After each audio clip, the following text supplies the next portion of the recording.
¿Seguro que es lo que entra para el parcial? ¿Qué es lo que entra para el parcial? Chagas, sífilis y toxo. Chagas, sífilis, toxo. ¿Sí? Chagas, sífilis, toxo. Bien. ¿Qué vimos? Desde que andamos con Chagas. Hasta toxo. ELISA indirecto, ELISA de captura. Ajá. IFI y uno.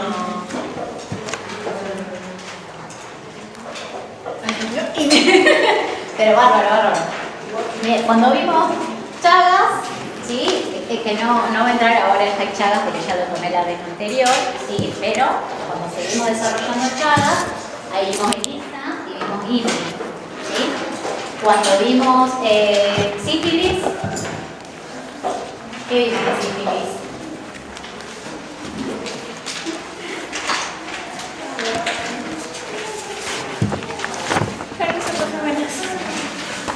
Vimos BDRL, RPR, como no treponémicas, y como treponémicas, LFTA, CCTA, sí, hay muchas otras técnicas más diagnósticas, hasta ya hay automatizado, sí, pero como alguna hacía parte de muchas cosas, principalmente. Y en toxo, ELISA indirecto, ELISA de captura, ajá, y ELISA de captura, Chagas, y el de Avides. Hay toxo. y el de sífilis, tenemos presencia directa. Sí, ¿Sí? Bien. Entonces vamos a ir por todo eso.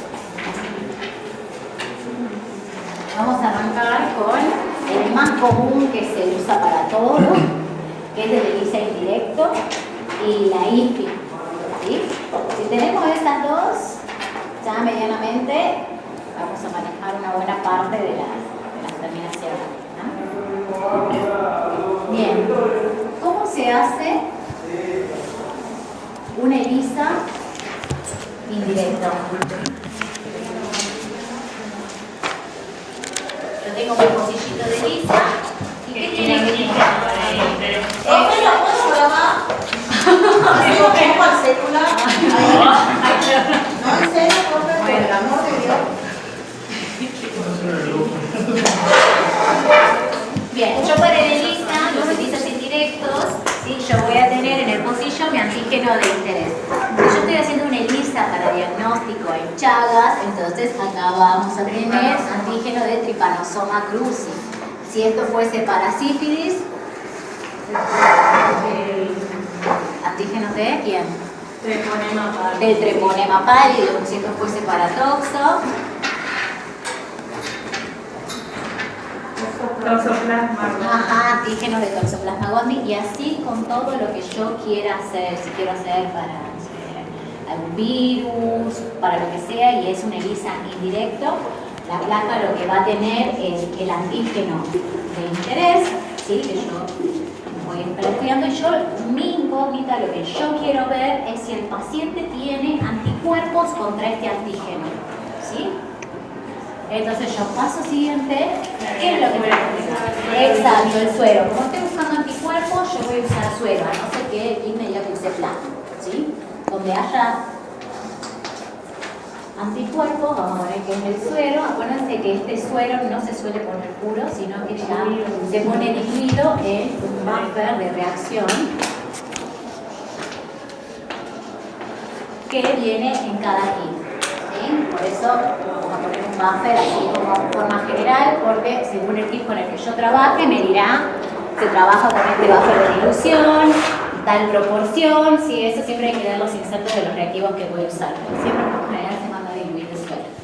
Bien, yo agregué el suero del paciente, entonces si este paciente tiene anticuerpos específicos contra este antígeno que yo estoy estudiando, se va a producir la unión. ¿Sí? Yo esto tengo que incubarlo, ¿no? Obviamente,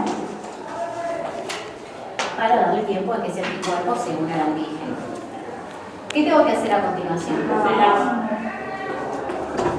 Lavar, ¿sí? Se lava de 3 a 4 veces, Sí. estos kits traen su propio papel de lavado. ¿Sí? Está mojado, digo. Se lava de 3 a 4 veces aproximadamente, entonces yo saco todo lo inespecífico que esté dando vueltas ahí.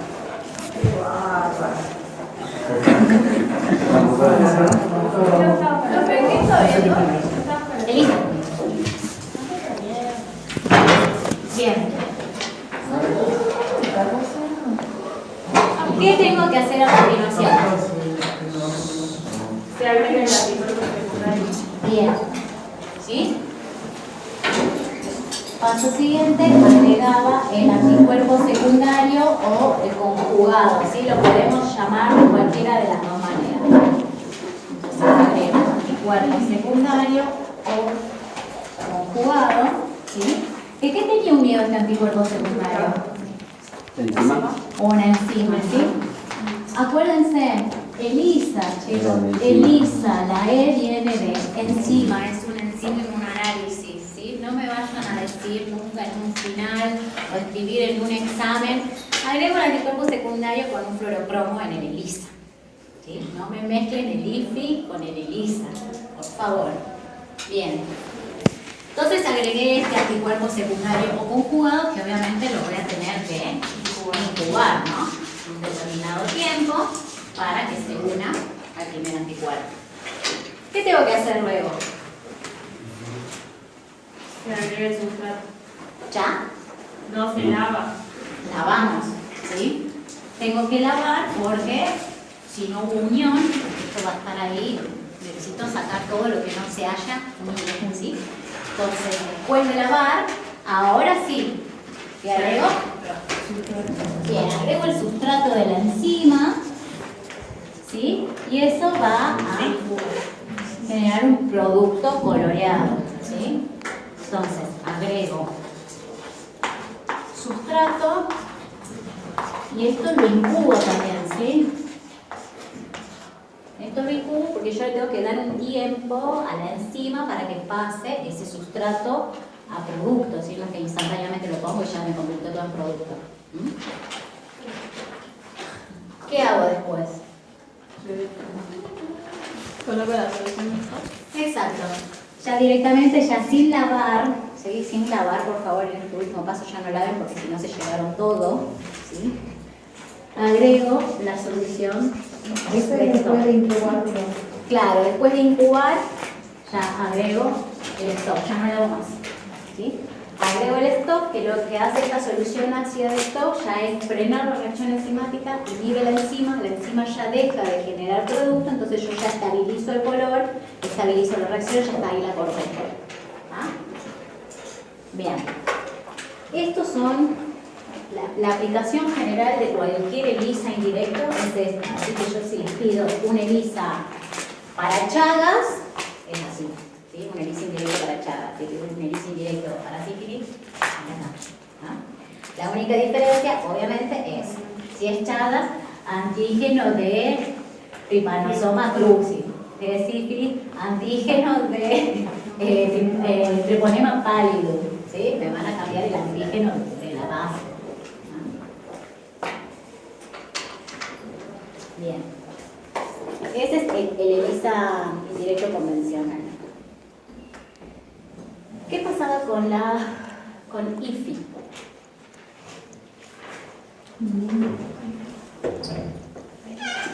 Se realiza el impronta.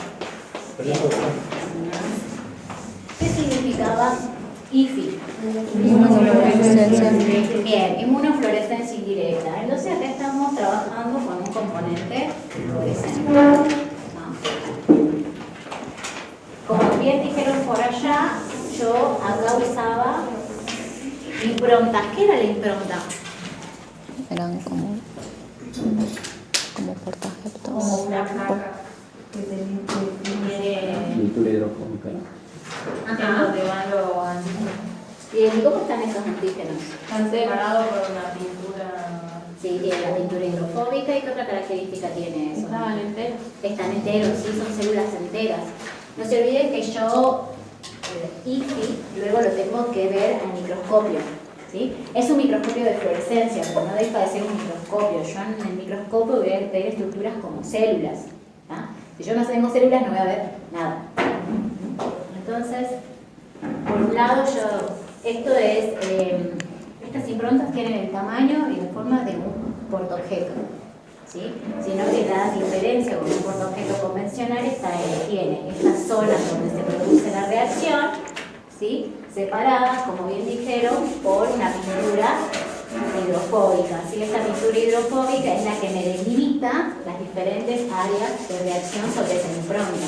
¿Y qué era lo que tenía la impronta? Células, depende de lo que esté haciendo, la célula entera. Las células están adentro de los circuitos. Exacto. ¿Y son pocillos? No son pocillos porque no son cóncavos nada, o sea, es chato, es como un portaobjeto en serio. Sí, es un portaobjeto, lo único que esta podríamos decir que es como una zona de reacción. ¿No? Por eso es que usa esta pintura hidrofóbica para delimitar las áreas. ¿No? Entonces, si yo estuviese haciendo IFI para Chagas, ¿qué va a tener que tener mi impronta? Exacto, el parásito entero del Trypanosoma cruzi.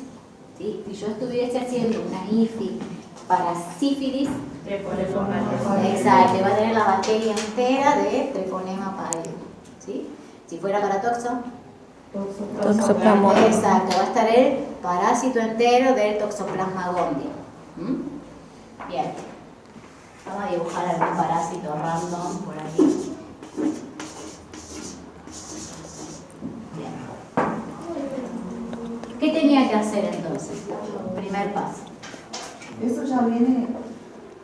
Se agrega el suelo. Esto ya viene preparado, las improntas ya vienen listas. ¿Sí? Vos compraste una impronta para diagnóstico de Chagas, la impronta ya tiene pegado el Trypanosoma cruzi. ¿Sí? Ya viene listo, ustedes no tienen que pegar nada, esto ya viene listo para usar. ¿No? Entonces directamente van a partir desde acá. ¿Sí? Ahora en el sobrecito donde viene la impronta y comienzan a trabajar. Bien. Ese era específico, pero era más caro por lo que es específico. No. Vamos a ver que, por ejemplo, para... ¿cómo que se llama? Hay algunas improntas que sí son más caras. ¿Sí? Por ejemplo, para enfermedad celíaca, cuando la veamos, la impronta de endomicio es bastante cara, pero porque lo que usan como sustrato para células es esófago de mono. Entonces, como que criar monos para sacarle el esófago y cortarlo es caro. ¿Sí? No es lo mismo que tener un cultivo celular o un cultivo de parásitos que lo puedes replicar un montón de veces y es más fácil de acceder a eso que un mono. Entonces, eso viene cada uno con el, ¿cómo se llama? Con la bandera. Con el antígeno, pero entero, ¿sí? Que puede ser parásito, una célula. El laboratorio va a comprar un IFI para toxo, un IFI para... Exacto, ¿sí? Viene para lo que vos necesites. Entonces, primero, ¿qué hago? Suelo. Bien, el suero. Agrego el suero diluido en PBS, ¿sí? Recuerden eso, el IFI, las inmunofluorescencias en general, siempre se usa PBS. Para diluir, para lavar, para todo se usa PBS, que es un buffer fosfato. ¿Sí? A diferencia de ELISA, que tiene sus propios buffers, ¿sí? Este se usa todo con PBS. Bueno, entonces agrego el suero diluido en PBS. Obviamente esto lo tengo que incubar, ¿no? Luego, ¿qué hago? Se lava en PVC. Lavamos con PVC, ¿sí? ¿Alguno vio el video que yo les dije que vean hace mucho tiempo sobre cómo se hace una inmunofluorescencia indirecta biocientífica? Y ahí en esta lavamos 3 o 4 veces con qué? Con PVC también. No, con buffer de lavado. No, con buffer de lavado. Un buffer de lavado que trae el propio equipo. Ah, pues. ¿Sí? En los ELISA todo te lo trae el equipo y la cajita de ELISA tenés buffer de difusión, buffer de lavado, conjugado, el sustrato, todo tenés ahí. ¿Qué dice ahí? Solo dice en buffer de Reacción. Perdón. Bien, entonces, incubamos con el suero. Lavamos con PVC. Se agrega el anticuerpo. Bien, ahora sí, agrego el anticuerpo secundario conjugado. ¿Qué ahora qué va a tener unido este anticuerpo? Un fluorocromo, ¿sí? Como estoy en inmunofluorescencia, lo va a tener unido un fluorocromo. Profesor, buenas noches. ¿Doctora? Sí. Alumna Lucero. Uy. Ah, no sé. ¿Sí? Ah, Gracias. bien. Este anticuerpo secundario tiene pegado un fluorocromo que es un colorante fluorescente. ¿Tá? Hasta ahora vemos que los pasos son parecidos a lo de ELISA, ¿sí? Nada más que lo estoy haciendo sobre una impronta. Agrego el anticuerpo, obviamente esto lo tengo que incubar. Ah, algo que no lo puse acá. En cámara húmeda. Bien. Todo esto, las incubaciones son en cámara húmeda, ¿sí? No se olviden de eso. E incluso hay que tener mucho más cuidado con la incubación con el fluorocromo, ¿sí? Ese tiene que ser no solo en cámara húmeda, sino en la oscuridad. ¿Incubar en la oscuridad? En oscuridad, ¿sí? Es cámara húmeda en oscuridad.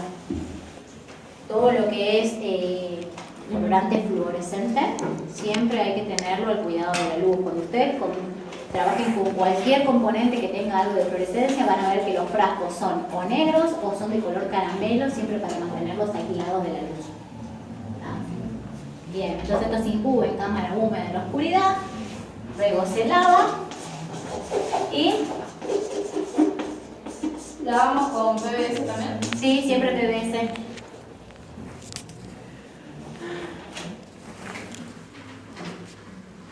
¿Y cómo termina ella? Se coloca y nada más. Y la dejo ahí. En la cámara. Y la dejé ahí en la cámara. La lavé y ¿qué hice después de que la lavé? La llevo al micrófono. ¿Así nomás? No, se pone líquido. Necesito ponerle un líquido de montar y un cubreobjetos, ¿sí? ¿Ah? Sí o sí necesito cubrirla. para que se pueda ver más de cerca. Claro, vos necesitas mantener la impronta con una cierta humedad. Si vos no le pones un líquido de montar y dejas que se seque así nomás, te van a dar artefactos, no vas a ver absolutamente Pero no nada. es el mismo que el aceite de inmersión. Es como una glicerina bacteriada lo que se usa. Ah, es otro. Ujú. ¿Pero para qué sería entonces? Es para proteger la impronta. Vos la podés mantener con ese líquido, ¿sí? Que es como un aceite. Entonces te la mantiene protegida y aparte vos al ponerle el cubreobjeto ya no la vas a rayar con el dedo ni nada, ya va a estar protegida la impronta, ¿sí? Si vos no le pones el cubreobjeto, te la podés llevar con el dedo al CD. Esto está pegado, pero yo le paso el dedo y me llevé lo que está pegado en la celita de reacción, ¿sí? Esto hay que tener mucho cuidado, hay que trabajarlas con mucho cuidado, tratar de no rozarlas con el tip, tratar de que en los lavados no haya contaminación cruzada. Por eso yo les dije, vean el video de biocientífica de cómo se hace una IFI. ¿Dónde ¿sí? está ese video? Yo lo pasé en el grupo, lo pasé en las diapositivas. Ah, lo pasé está en bien. todos lados. Ahí. Dentro de la diapositiva. En la diapositiva. En la diapositiva libre. ¿Dónde está? Bien. Entonces yo le puse, ¿sí? El líquido de montaje, le puse el cubreobjeto y ¿qué hago? Se observa el microscopio de Y lo voy a mirar al microscopio de fluorescencia, ¿sí? Nunca en el microscopio óptico común, siempre en el microscopio óptico de fluorescencia. Si no va a haber forma que yo vea la fluorescencia, si no. ¿Tá? Entonces lo que yo voy a terminar observando al microscopio de fluorescencia es una estructura celular, según lo que yo esté viendo, la impronta que yo estoy usando, que va a estar con cierta fluorescencia, con algún patrón o lo que fuere, o no. O está opaca y no tiene brillo, eso es negativo, ¿sí? Bien. Estos son los dos grandes pilares, ELISA e IFI. Nosotros vimos ELISA e IFI para chagas, como les dije, esto se puede aplicar en toxos, en sífilis, en lo que quieran. Por ejemplo, en sífilis vimos una IFI. ¿Cuál era? ¿Cómo? En sífilis hay una IFI. ¿Qué cuál es? Bien directo. Sí, el nombre propio.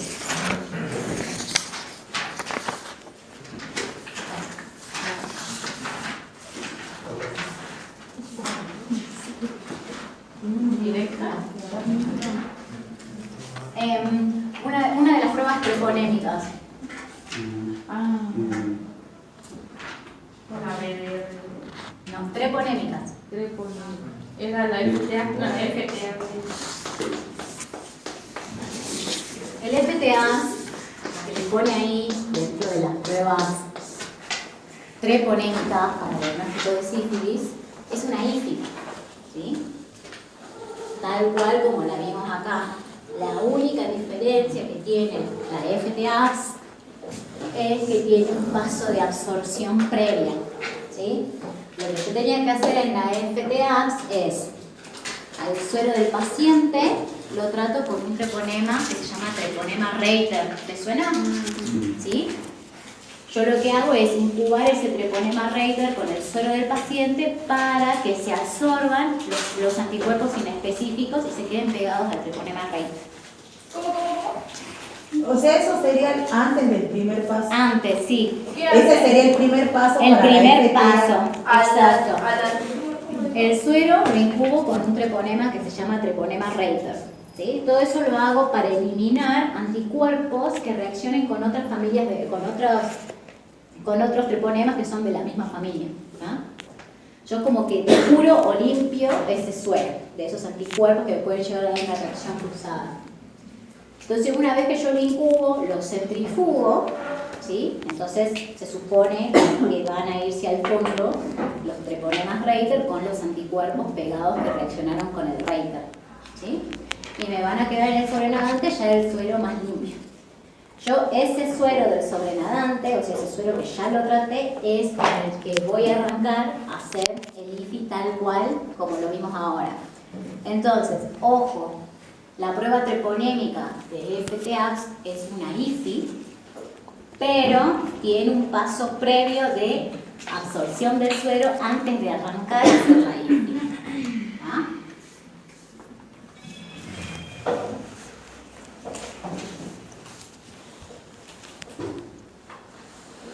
Bien.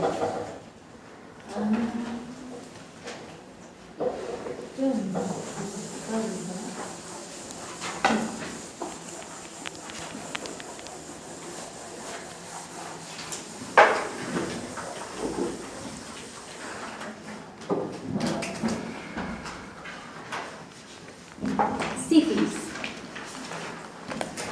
¿Cuáles eran las determinaciones que usábamos para el diagnóstico de sífilis? ¿En qué dos grandes grupos? No, antes de eso, antes de la serológica. Yo podía hacer un diagnóstico como más directo de sífilis. La inmunofluorescencia directa y un examen de espejo. Hay inmunofluorescencia, pero esta vez no es indirecta, sino que es directa. ¿Sí?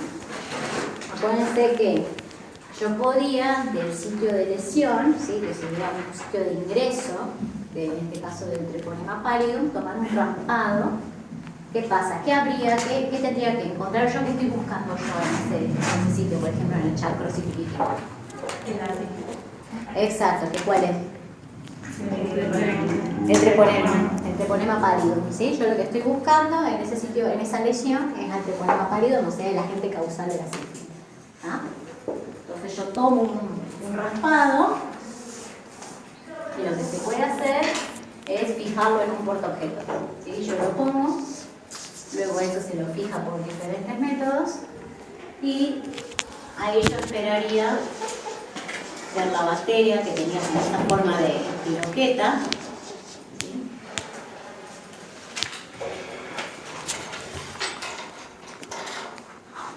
¿Y qué hago a continuación? ¿Cómo hago yo para saber si lo que tenía mi muestra, que es esto que yo fijé acá, es treponema pallidum? Treponema la muerte y se incuba. ¿Qué le agrego? Yo hasta ahora tengo la muestra del paciente donde yo sospecho que hay treponema pallidum. Si tomé el sitio de lesión, ahí se supone que está. Anticuerpo con flor rojo. Exacto, ¿sí? Yo lo que voy a agregar acá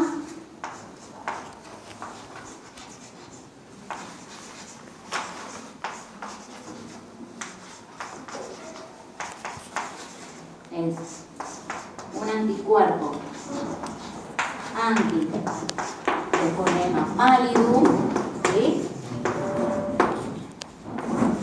conjugado con un fluorocromo.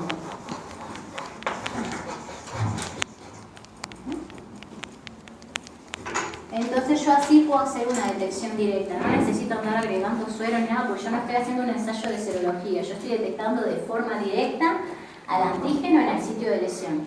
Entonces a mí lo que me da la especificidad para saber si es treponema pallidum es que el anticuerpo sea específico contra treponema pallidum. Y lo que me lo va a permitir visualizar es que esté conjugado con un fluorocromo. Entonces yo esto lo incubo, lo lavo, lo monto y lo voy a ver en microscopio de fluorescencia. Después de ponerle el Claro, voy a agregar este anticuerpo. Y también incubamos en cámara húmeda. Sí, todo lo que sea esto se hace en cámara húmeda. Vos lo incubas. También en la oscuridad. Sí, y en oscuridad, porque estoy con un fluorocromo. Bien. Ajá. Se incuba, se lava. Se lava con PVC, sí. ¿Y se ve en el microscopio? Exacto, lo montás, así como lo anterior, le agregas el líquido para montar, le pones el cubreobjeto y lo vas a ver en el microscopio de fluorescencia. ¿Está? Si se ve fluorescente, o sea, se ve de color verde, verde manzana, si se ve fluorescente, entonces significa que lo que había en la muestra era treponema pallidum. ¿Sí? Si esto no florece y está opaco y yo no le veo nada, significa que no entra. Así de simple. Entonces yo así puedo hacer un diagnóstico directo desde el sitio de lesión o el sitio de entrada, ¿sí? En este caso del treponema pallidum.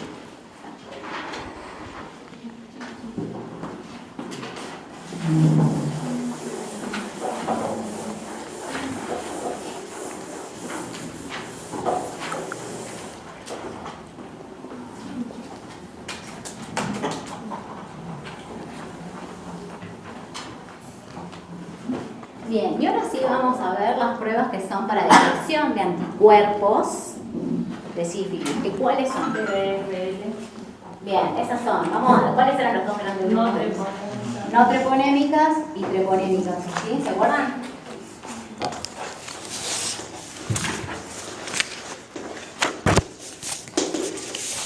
Bien, y treponémicas.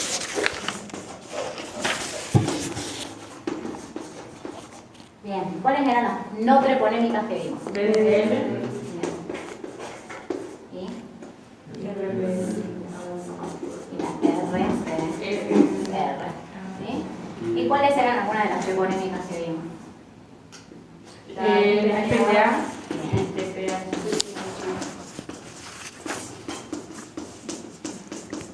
Bien, vimos por ejemplo que el FTA ya lo expliqué hace rato, es una IFI con una acción cerrada. ¿Y qué era el FTA? Un high. Es un high, así como el high Chagas, pero este es un high para sífilis. ¿Sí? Treponema pallidum es contaminación, es un high para treponema, así que se hace exactamente igual a como se hacía el high Chagas. La única diferencia está que ahora los glóbulos rojos de carnero o de pollo, en lugar de estar sensibilizados con antígenos de Trypanosoma cruzi, están sensibilizados con antígenos de treponema pallidum. Nada más. Bien. ¿Cuáles de estos ensayos entonces son específicos para sífilis y cuáles no? ¿Las treponémicas o las no treponémicas? ¿Cómo? Las treponémicas son específicas para el sífilis. Bien, estas son las específicas, ¿sí? Todas en su conjunto se usan como parte del algoritmo diagnóstico de sífilis, ¿sí? Las uso tanto las treponémicas como las no treponémicas, ¿tá? Pero las que son realmente específicas son las treponémicas, ¿tá? Porque acá yo estoy usando antígeno de treponema pallidum, ¿tá? En cambio las no treponémicas, ¿qué tipo de antígeno tenía la DRL? Tenían treponemas, pero había diferentes tipos, algo así. No, las no treponémicas. Cardiolípinas. Acá usaba cardiolípinas que no tienen nada que ver con ningún antígeno de treponema pallidum, ¿sí? Son otros antígenos, de hecho son lípidos, pero los pacientes que tienen sífilis y otras enfermedades más, u otros tipos de infecciones, hay pacientes que pueden producir anticuerpos contra estos tipos de lípidos. ¿Tá? Uno de ellos es la sífilis, pero no es la única, por eso no es específica, ¿tá? Porque varios tipos de patologías me pueden llegar a dar VLRL positivo, no solo los pacientes con sífilis. ¿Tá? Bien, entonces yo tengo como reactivo es carbohidratos y otras mezclas de lípidos, ¿sí? ¿Cómo se hacía la BDRL? Era muy Una fácil. placa de Bien, tengo unas plaquitas de vidrio, tienen unos pequeños como fonditos chatos, ¿sí? ¿Y qué ponía ahí? El suelo, el remedio y el reactivo agresivo de Bien, era muy simple. 50 microlitros de suero, gotita de reactivo, llevo a homogeneizar unos 4 o 5 minutos en el rotador. Si no tengo, bueno, me comeré estar 4 o 5 minutos rotando, ¿sí? Con la mano. Y luego sería el microscopio óptico, ¿sí? ¿Qué tipo de reacción era? Era como floculación. Floculación. No era ni precipitación y no era tampoco aglutinación. Es una floculación, ¿sí? También se va a producir como un agregado al unirse los anticuerpos a estos lípidos, que son dentro de todas estructuras medianamente grandes, pero no llegan a ser partículas, como por ejemplo un glóbulo rojo, ¿sí? Van a armar como un granulado, pero que no es visible a simple vista. ¿Ah? Entonces por eso yo me tengo que ayudar con el microscopio óptico para terminar de verlo, ¿sí? Se ve como unos grumos. Y para el líquido cefalorraquídeo hay que diluir el reactivo, ¿no? Exacto. Hay una diferencia entre la BDRL y la RPR, en la que la BDRL yo lo puedo hacer en suero y la puedo hacer en líquido cefalorraquídeo, ¿sí? Mientras que la otra en suero. Ahí vamos. Mientras que la RPR es solo en suero. Esa es una de las grandes diferencias entre las dos, ¿sí? A su vez, la BDRL de suero es la que acabamos de ver, que es súper simple, 50 microlitros de suero, gotita de reactivo, homogenizo, porque mira el microscopio, ya está, ¿no?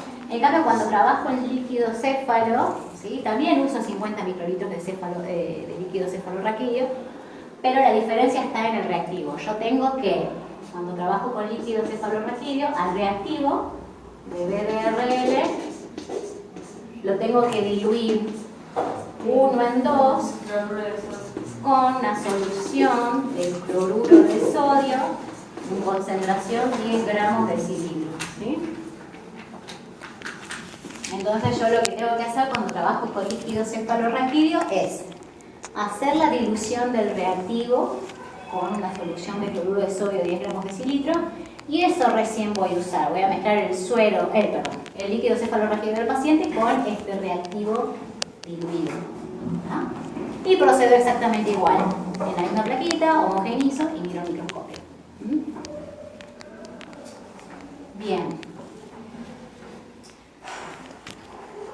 Bien. La RPR.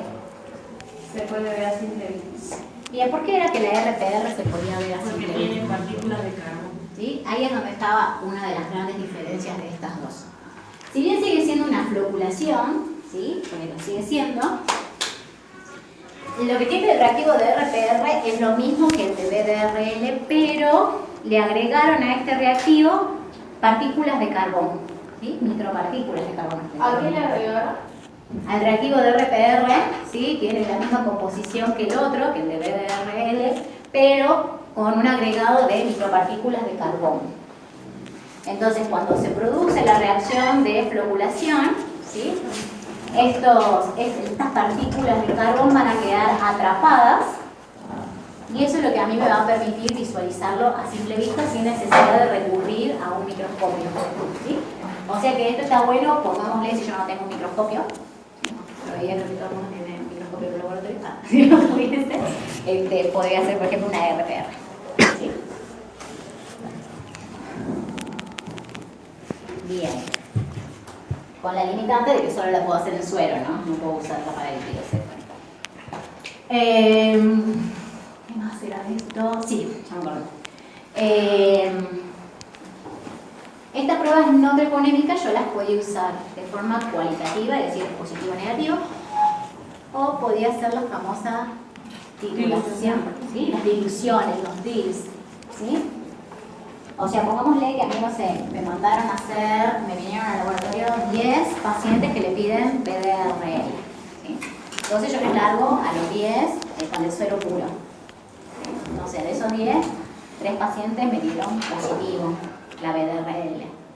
Entonces a esos 3 yo los voy a apartar y les voy a hacer las inducciones y les voy a terminar informando las TICs. Los otros que eran negativos son negativos.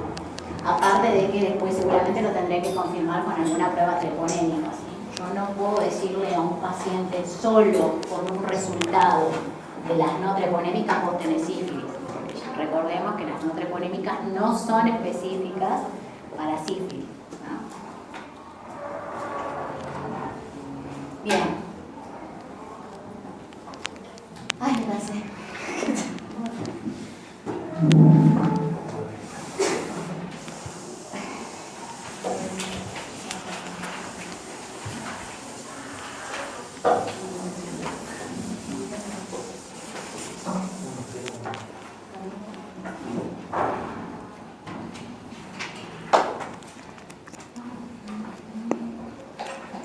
Tos.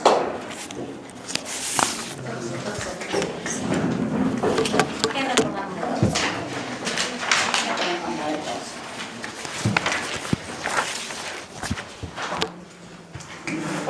Que es más que nada la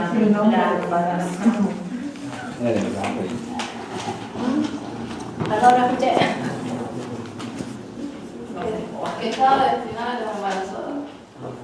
Bien, es muy importante su estudio en las pacientes embarazadas. ¿Por qué? porque en el primer trimestre es una infección severa. Exacto, porque queremos cuidar y evitar la toxocongénita. ¿Sí? Es muy importante el estudio y el seguimiento, exacto. Es importante el monitoreo y seguimiento de aquellas pacientes que son toxonegativos. ¿Sí? O sea, que uno le hizo el ensayo de toxo para ver si alguna vez tuvo toxo y queda negativo. ¿Sí? Esa paciente está embarazada.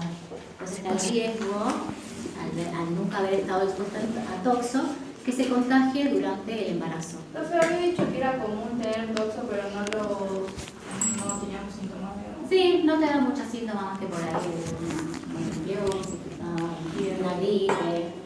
Sí, uno no le lleva la cuenta. Mucha gente tiene serología para toxo positivo, ¿sí? Pero en el caso de que no, ¿sí? Y nunca haya tenido una infección por toxo, especial en las mujeres, si están embarazadas, tener más cuidado por el tema de la toxocongénita.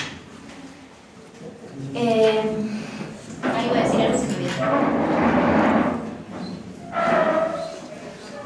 Bueno, mujer con serología negativa, yo la voy a tener que seguir durante el curso del embarazo y le voy a tener que dar unas pautas de cuidado. ¿Cuáles son algunas de las pautas de cuidado que tiene que tener una mujer para no contagiarse de toxo durante el embarazo? Va a ser jardinería, lavar bien los alimentos, las verduras, las frutas, los gatos, no sé, como que no. Es por la materia fecal de los gatos que se contagia. Sí. Como que hay más de... Son varias cositas, ¿no? O sea, uno, si tienen gato, tratar de no limpiar la caja del gato, que lo haga otra persona que esté en la casa, o tratar de que el gato no salga, ¿sí? Tratar de mantenerlo en la casa, porque a veces por ahí el gato no tiene nada, pero sale y caza una paloma que está contagiada y se le contagió de toxo el gato, ¿no? Así que si el gatito está sano, lo mantenemos adentro lo más posible, tratando de no tocar la caja. Si a la mujer le gusta la jardinería, si puede evitarlo, mejor, y si no, que...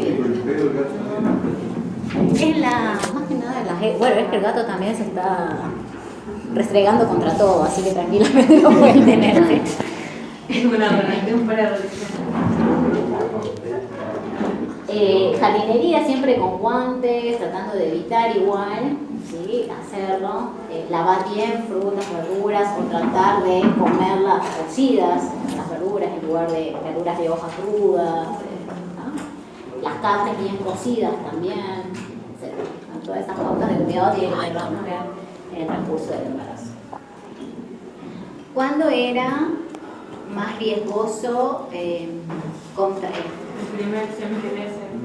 Exacto, ¿sí? Si bien el contagio es mucho menor, la posibilidad de contagio durante el primer trimestre de embarazo, si el feto se contagia durante el primer trimestre, va a tener consecuencias más severas que aquellos bebés que se contagian ya en el último trimestre, ¿sí?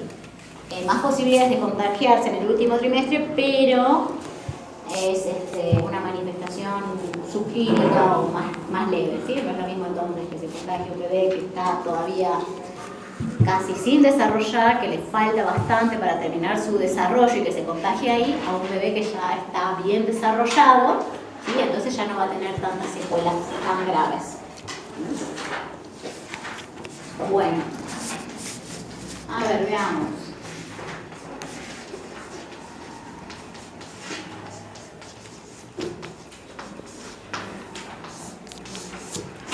Yo le hice esa serología a la mujer, le hice la IgG y la IgM y me da eso. ¿Qué significa? Una infección pasada. Exacto, ¿sí? Como ya no tiene IgM, es negativa y solo tiene IgG, yo pienso que es una infección pasada. ¿Sí? Ya pasó. Acuérdense que siempre el primer isotipo de anticuerpos que aparece es el IgM y luego cambia al IgG, luego comienza a aparecer la IgG. Ahora, si yo tengo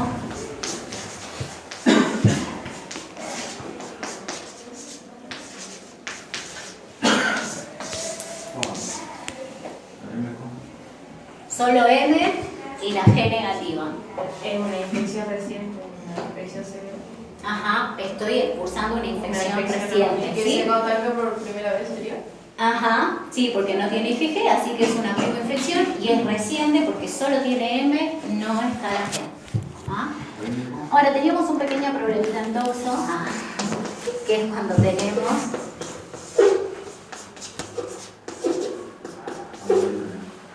Es una infección aguda. Puede ser La IgM se pasado. superpone con la G, por eso no se sabe. ajá, ¿sí? Tengo en toxo la particularidad de que la G y la M pueden estar superpuestas, tanto en la fase aguda como en la fase crónica. Entonces yo con esto, yo no puedo saber dónde estoy. Estoy en una infección reciente donde todavía tengo M y comienza a aparecer la G, o estoy en una infección pasada donde la M todavía no desapareció y ya la G está formada desde hace rato. ¿Ah?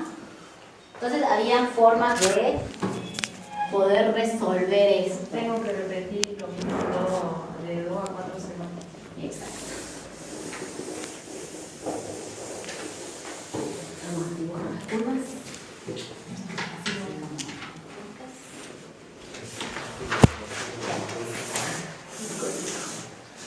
Yo tengo un gráfico de tiempo, ¿sí? Y de concentración. Entonces, pongámosle, me aparece mi IgM, ¿sí? Pero en toxo la IgM permanece bastante tiempo. ¿Sí? IgM. Y luego más tardíamente aparece la IgG, ¿sí?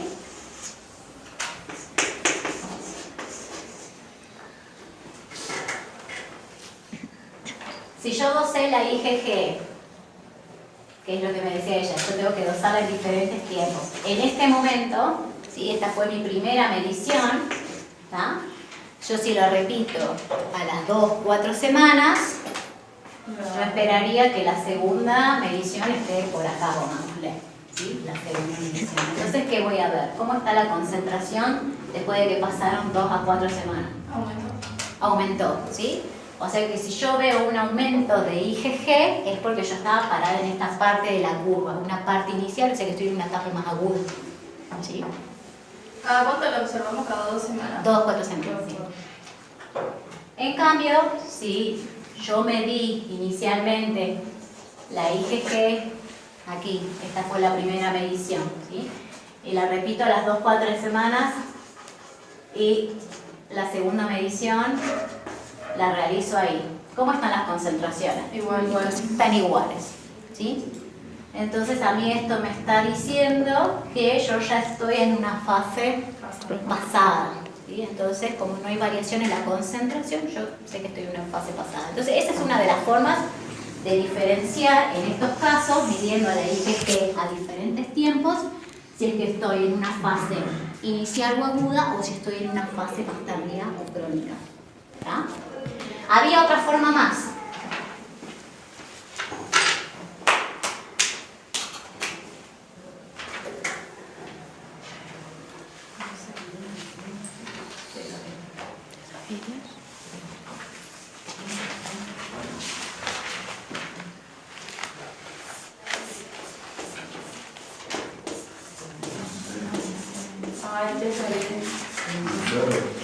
la avidez. ¿Y qué era la avidez? La suma de la afinidad. Bien, acuérdense que el anticuerpo tiene una afinidad o una determinada fuerza de unión a su antígeno, ¿sí? La sumatoria de las fuerzas de unión que tienen los anticuerpos da la avidez. ¿Ah? Por ejemplo, la IgG, que tenía 2 sitios de unión al antígeno, yo sumo la afinidad de uno y del otro sitio de unión, la avidez del IgG.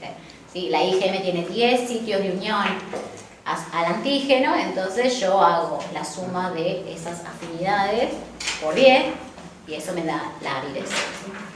Otra característica que hay que tener en cuenta es que los anticuerpos maduran su afinidad. ¿Qué significa que maduran su afinidad? Que con el tiempo se afina.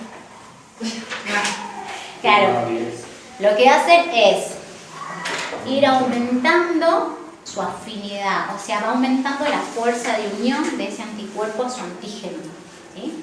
Cuando el anticuerpo se comienza a sintetizar, es el primero que sale a circulación, es un anticuerpo con una determinada afinidad, pero luego con el tiempo esa afinidad se va modificando, va mejorando y se va haciendo más fuerte, ¿sí? Va mejorando su afinidad hacia ese antígeno. Entonces, como yo digo que esto pasa con el tiempo, ¿cómo espero yo que sea la afinidad de un anticuerpo nuevo con respecto a un anticuerpo que ya tiene un determinado tiempo en circulación? Un anticuerpo nuevo a uno A uno que ya se está generando y en le el gusta tiempo. más tener afinidad al principio. Más afinidad, en consecuencia más avidez, ¿sí? La avidez de un anticuerpo que comienza a sintetizarse es menor, ¿sí? A medida que avanza el tiempo y esta afinidad va madurando, yo voy a tener una avidez más alta. Entonces esa también puede ser otra forma en la cual yo puedo saber si, por ejemplo, una IgG es de síntesis más reciente o si es una IgG de síntesis más tardía, ¿sí? Midiendo su avidez. Si la IgG es de baja avidez, entonces es un anticuerpo de síntesis reciente y estoy en la etapa aguda. Si es un anticuerpo de alta avidez, entonces estoy en la fase más crónica, ya es un anticuerpo que ya se viene sintetizando hace rato. ¿Ah?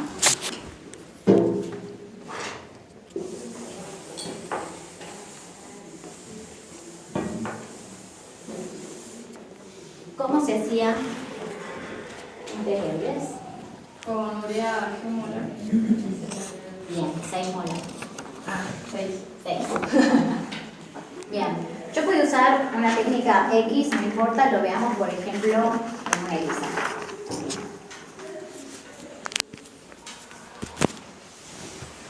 Lo puedo tener, hay que largarlo por duplicado porque yo tengo que hacer una comparación, ¿sí? Se hace en paralelo, digamos. Se hace en paralelo, exacto. Pongámosle que yo estoy haciéndolo por ELISA, ¿sí?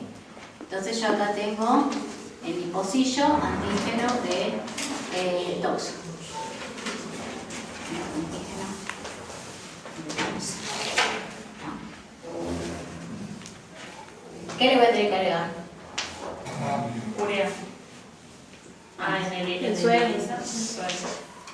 ¿Sí? A los dos le pongo suero, ¿sí? Obviamente diluido, ¿sí? como los ELISAs que hemos visto hasta ahora. ¿Ah? Entonces voy a poner el suerito.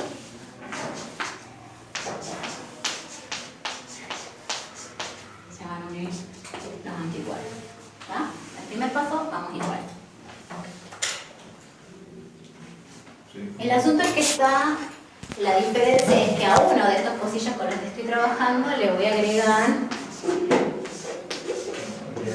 urea 6 molar. ¿Qué hacía la urea? Desestabilizaba la unión. Exacto, ¿sí? Lo que hace la urea es desestabilizar esta unión antígeno-anticuerpo. Entonces, ¿qué pasa? Si el anticuerpo tiene poca fuerza de unión, o sea, poca afinidad, ¿sí? La urea lo va a poder despegar, ¿sí? Si el anticuerpo tiene mucha fuerza de unión, es una avidez alta, es un anticuerpo ya que está mucho más maduro, entonces la urea no le va a hacer nada. Entonces yo al exponerle a la urea, yo lo que voy a provocar es el despegue o no de estos anticuerpos que se unieron inicialmente. ¿Tá? Pongámosle que es un caso de baja avidez. ¿Tá? Yo le agregué la urea 6 molar, esto yo después le hago lavados, ¿ah? Entonces, después de la urea,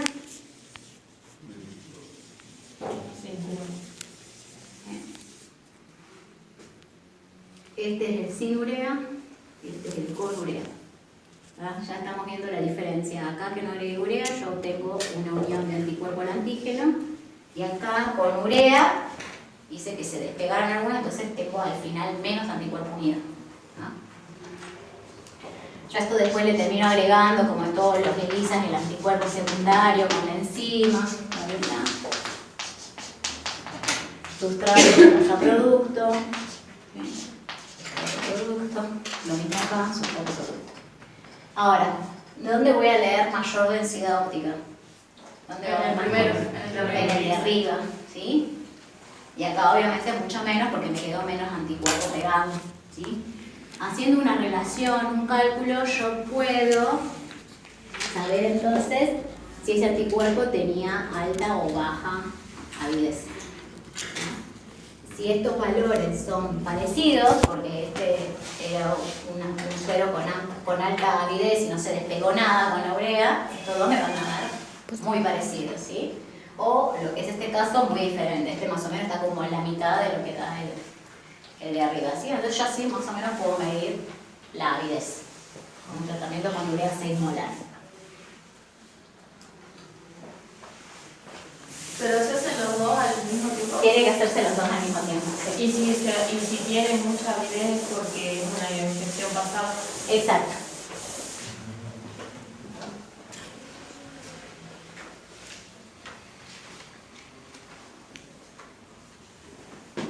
Dos cositas más y ya voy a ir. Vamos a arrancar con el lista de captura.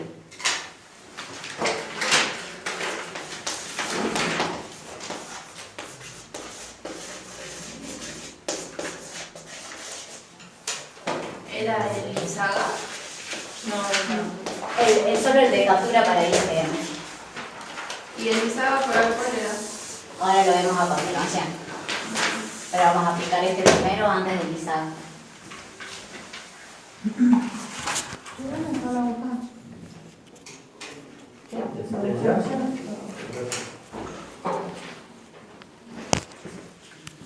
Bien, el lista de captura. tiene anticuerpo antitoxoplasma. Es de captura Para IgM. ¿Qué va a tener entonces acá? Anti-IgM. Un anticuerpo anti-IgM, ¿sí? Como yo quiero que se me capture de forma específica únicamente IgM, entonces yo acá en la base del pocillo voy a tener un anticuerpo anti-IgM,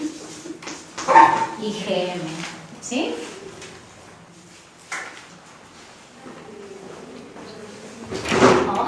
Entonces yo a esto le voy a agregar el suero del paciente. Entonces mi paciente va a tener IgM, va a haber IgG, va a haber IgA, ¿sí? En el suero yo tengo una mezcla compleja de anticuerpos, pero lo que a mí se me va a unir en el fondo de mi pocillo van a ser solo IgMs. ¿Ah? Yo esto entonces lo incubo, como cualquier ELISA, ¿sí? Y luego de incubar, ¿qué tengo que hacer? Se lava, como cualquier otro ELISA. ¿Ah? Entonces yo cuando lavo, vuelan todos los anticuerpos de otros isotipos que no se hayan pegado, solo va a quedar la IgM pegada en el fondo. ¿Vamos? Bien. Y después se le agrega el antígeno. Exacto. Yo acá sé que en este primer paso capturé IgM. Ahora, ¿cómo sé que esa IgM es específica contra toxo? No sé, yo capturé IgM, puede ser cualquier IgM, ¿está? Yo para saber si es específica contra toxo, le voy a agregar el antígeno de toxo. Entonces, el antígeno de toxo solo se va a pegar a las IgMs específicas contra toxo, ¿sí? Por ejemplo, acá tengo dos, y esta no unió porque no es una IgM contra toxo. ¿Ah? Bien. Entonces yo este paso lo tengo que incubar, ¿sí? obviamente voy a tener antígeno de toxo que no se va a ver pegado, entonces ahí voy a tener que lavar, ¿sí? Lavo. Y paso siguiente. Se agrega el anticuerpo conjugado secundario. Bien. Entonces, el profe, Sí, dime. entonces, o sea, primero venimos de cero, incubamos, lavamos para desprender los otros anticuerpos. Sí. Y el cuarto era poner el antígeno de toxo. Sí, antígeno de toxo. Acá entonces vamos a poner el suero del paciente. Esto, el amarillo es antígeno toxo. ¿Sí? Lo lavo. Y ahora pongo el anticuerpo que está conjugado con una enzima. ¿Sí? Este anticuerpo, vamos a ponerlo es un anticuerpo antitoxo, ¿sí? Conjugado con una enzima.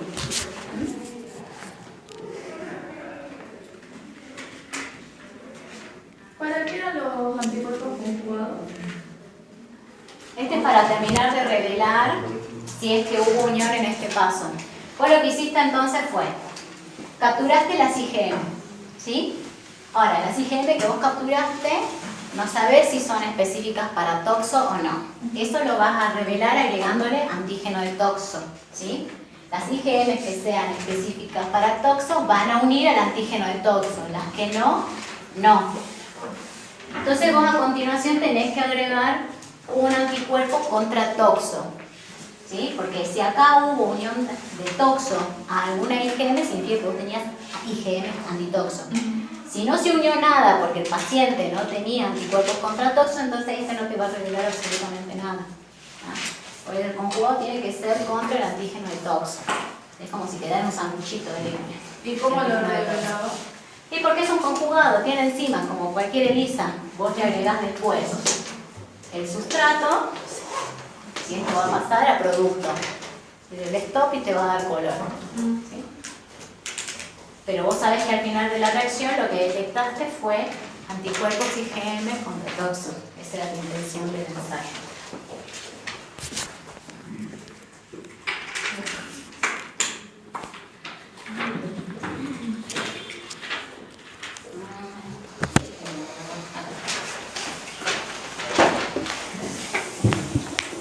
Y ahora sí, el último. El ISAGA. No es nada difícil el ISAGA. ¿Isaga? ISAGA.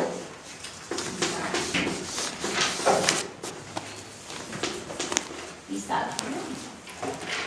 El ISAGA lo que tiene es, mezcla dos cositas. Hace una captura más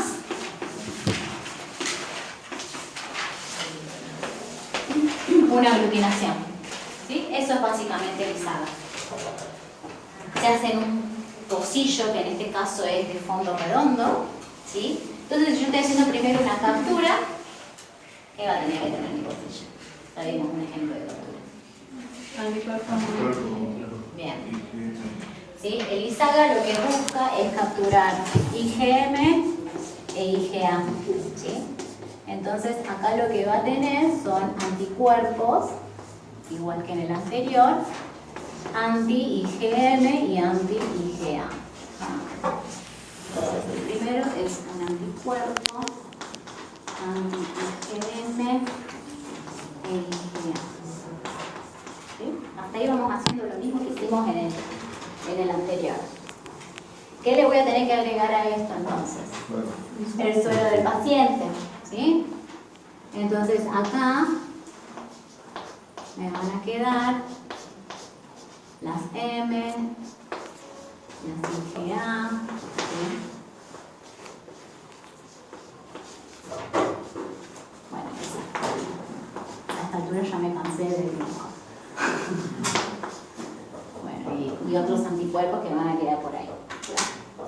Yo esto lo voy a tener que incubar y obviamente también lo voy a tener que lavar porque necesito sacar todos esos anticuerpos que no son M y A, ¿sí? Para que me quede solo anticuerpos IgM e IgA. Entonces ya hice la captura. Ahora, ¿qué tengo que hacer? La aglutinación. Bien, y para hacer la aglutinación, ¿qué le voy a agregar? Dice la partícula. Exacto, ¿sí? Le voy a agregar el parásito entero del Toxoplasma gondii. Si ustedes acuérdense, aglutinación era anticuerpo mínimamente bivalente. IgM y IgA tienen varias valencias, ¿tá? Y después el antígeno tenía que ser particulado, ¿sí? O sea, tratando de ser una célula, una partícula grande. Entonces, por eso le agrego el parásito entero, el parásito de Toxoplasma gondii, ¿sí? Entonces le agrego el parásito entero, ¿tá? Y esto se incuba, así como se incubaba el HAI un determinado tiempo y se va a formar el manto. Bueno, si acá hubo o hay captura de IgM o IgA específicos contra toxo, el paciente tiene anticuerpos contra toxo, entonces se va a producir la aglutinación y se va a formar un manto. ¿Listo? Y yo voy a interpretar la formación del manto como una reacción positiva, ¿sí? Si acá hubo captura, pero esas IgM y IgA no son específicas para toxo, o sea, el paciente no tiene toxo, entonces no va a ocurrir la aglutinación y yo voy a ver un botón que es el precipitado de los parásitos hacia el fondo. Simple y llanamente. ¿Ah?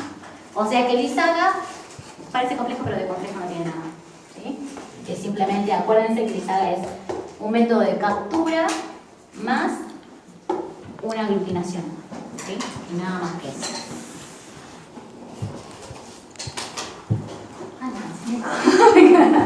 ¿Puedo cortar? Sí.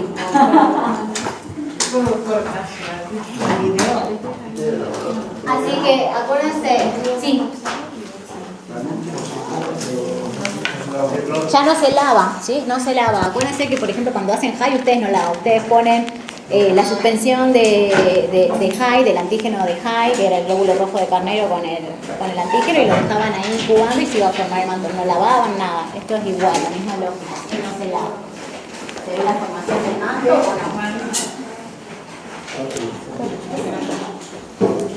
no? Eso.